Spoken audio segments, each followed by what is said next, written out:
Warning: the following video might contain some elements that might be too disturbing for some viewers. Viewer discretion is advised.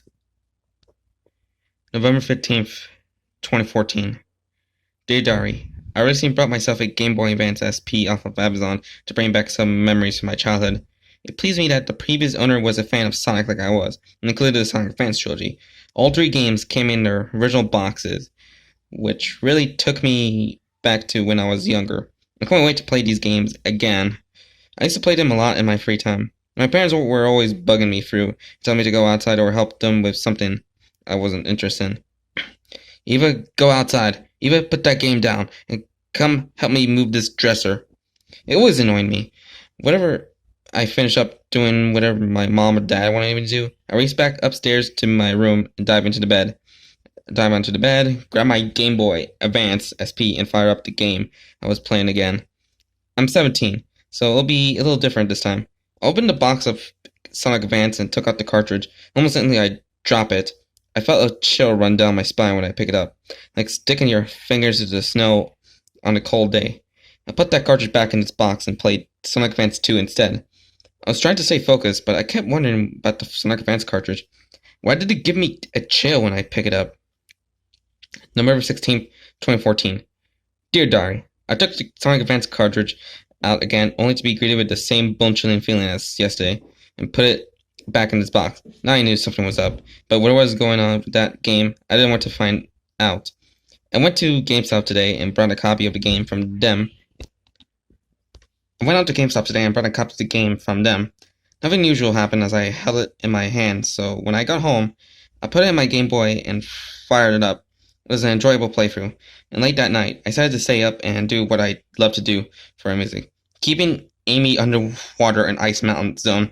I don't know why, but I seem to enjoy creating scenarios where Amy is trapped underwater. November 17th, 2014. Dear Diary, the Sonic Advance game that came with the Game Boy is starting to creep me out. As if by magic, the box art of the game changed overnight. Everything the same except Amy's fur color changed from its traditional pink to an icy blue. Her outfit was blue, and even her eyes were blue. How did that happen? How could the box art in the game change like this? I probably imagined this and just need to calm down. December 1st, 2014. Dear Diary, my curiosity over that game has been killing me these last few weeks. I try to ignore it all day long, but it's like this voice in my head shouted at me, demanding that I play this game. It's saying that there's no other way to satisfy my curiosity. Could it be right? December 7th, 2014. Dear Diary, I can't take it anymore. I'm going to play the game. I have to know what's going on. For the third time now, I opened the box of the Sonic Advance game and took the game out of its box, again feeling a chill in my fingers. I braved the chill it gave me and quickly inserted the game into my Game Boy. I prepared myself for the worst, and then turned on. It did the traditional Game Boy Advance boot up. The opening cutscene and the title screen were spot on. There was absolutely nothing out of place. I then felt a overwhelming sense of relief. I started a new game as Amy rose. It was an enjoyable playthrough that brought me back to the days of my childhood. Then I reached Ice Mountain Zone. I then decided to have some fun and made Amy stay underwater. I was running a scenario I was creating in my head until the time had 9:59:99 instead of the game's traditional time over depth sequence. Amy froze like a ice cube in the water, and the screen faded to black.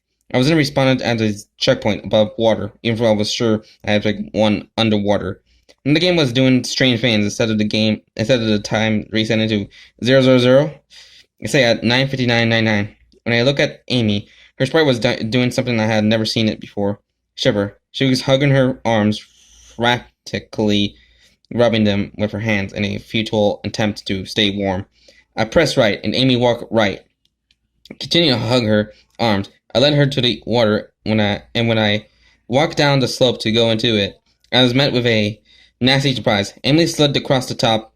It was frozen. I tried to break the ice by using Amy's hammer, but it would not break, or even crack. I then led Amy away and tried to find some other way to get through the level, but I couldn't find no such route. Amy was still shivering. Maybe I should try to warm her up, I thought to myself. With that in mind, I led Amy around whatever the level I had access to and looked for anything that might warm her up. Nothing stood out.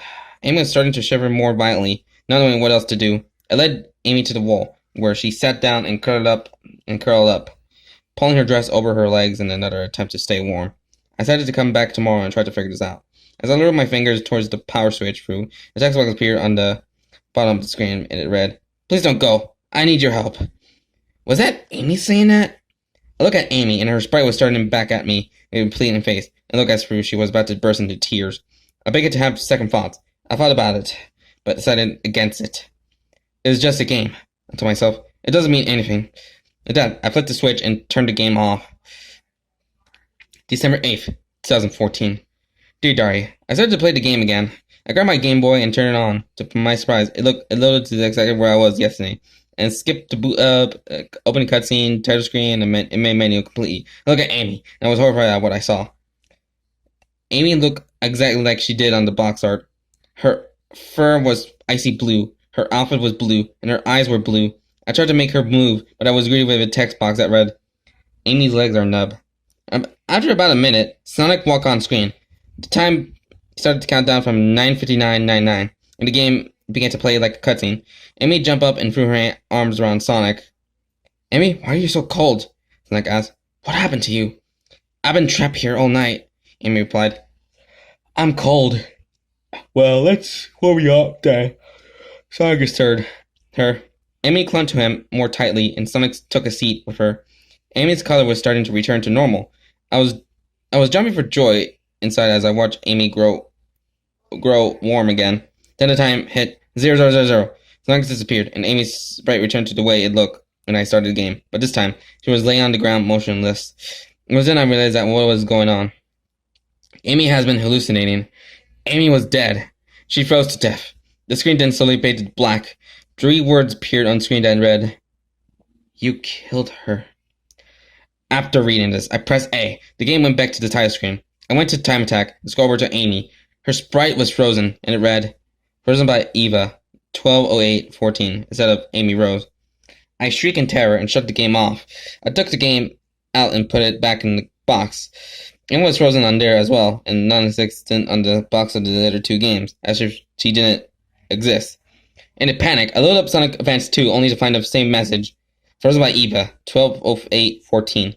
I turned the game out of my Game Boy and put it back in its box. I then grabbed all 4 Sonic Advance games and took them out to the garage. There, I set each cartridge down on the garage floor, took hand of my brother's metal baseball bat, and smashed each cartridge. I then shoved up the shattered remains of all 3 cartridges and threw them in the trash can, along with their boxes. No one else was going to play these games. I felt like I was forgetting something. Through the other Sonic Advance game I brought from GameStop. I rushed into my room and only to find it was gone. I looked everywhere in my room, but it didn't turn up. Hold on, finds it. "I'm sorry, Amy." So that was a Frozen Trap, a Sonic Advance creepypasta, which this is quite an interesting one, since I think this is like one of the only Sonic creepypasta based around the Sonic Advance games. Well, mostly just the first one. And this is quite a bit of a scary one, since it says like, it's one of those trapped in a cold environment situation. Since, especially that the almost like the psych out moment with the whole Sonic just warm up Amy, but it turned out it was just a freaking hallucination, which is quite sad, quite sad to think about, since Amy just wants Sonic to warm her up, and stuck in this icy cold environment, especially deep in the cold water. But yeah, and also the whole journal entry things is kind of interesting, since everything is like building up to the the main thing, which is the reader's POV, and alongside for the cliche for the whole character just breaking the fourth wall type of thing, I think, with with the whole "please don't go, I need your help" thing, which I could have swore I already seen like a creepypasta that has that joke about, what is it? A character just talking to the player, which can be quite oddly creepy, but It's just a little bit it just get a little bit been used overused to death, which I think could be a bad thing, but overall, that was a pretty uniquely interesting creepypasta for a Frozen Draft. So hope you guys have a very, very, very, very great day and subscribe for more content. So do not just stay in a cold area like for more than a month. So goodbye.